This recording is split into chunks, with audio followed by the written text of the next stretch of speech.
ബലം പൊട്ടി പരമശിവൻ ഞെട്ടി പാർവതിക്കൊരു കുഞ്ഞ് ആ കുഞ്ഞ്. അച്ഛൻ ദുബായിന്ന് നാട്ടിലേക്ക് വരാമെന്ന് പറഞ്ഞപ്പോൾ എനിക്ക് കൊറേ സങ്കടായി. നാട്ടിലിപ്പോ കാണാൻ എന്താ ഉള്ളത്?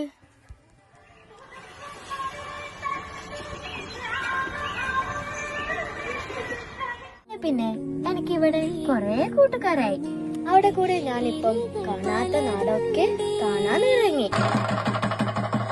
ഇതായിട്ട് തെയ്യം കണ്ടപ്പോ ഞാൻ കൊറേ പേടിച്ചു. പിന്നെ അച്ഛൻ്റെ ഒച്ചപ്പെട്ടപ്പോ ഞങ്ങൾ അങ്ങോട്ടേക്ക് ഓടും. അനുവിന്റെ അമ്മമ്മേന്റെ വീട്ടിൽ പോയപ്പോഴാണ് ഒരു വലിയ ഹനുമാനെ കണ്ടത്. സ്കൂളിൽ നിന്ന് സീത ടീച്ചർ ടൂർ കൊണ്ടുപോയപ്പോഴാണ് ആദ്യമായിട്ട് വലിയ പറമ്പ് ബീച്ച് കാണുന്നത്.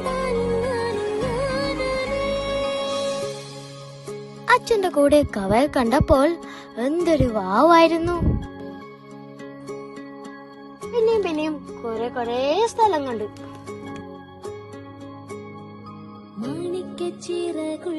ഇപ്പൊ ഈ നാട്ടിൽ നിന്ന് എങ്ങോട്ട് പോവാനും എനിക്കിഷ്ടല്ല.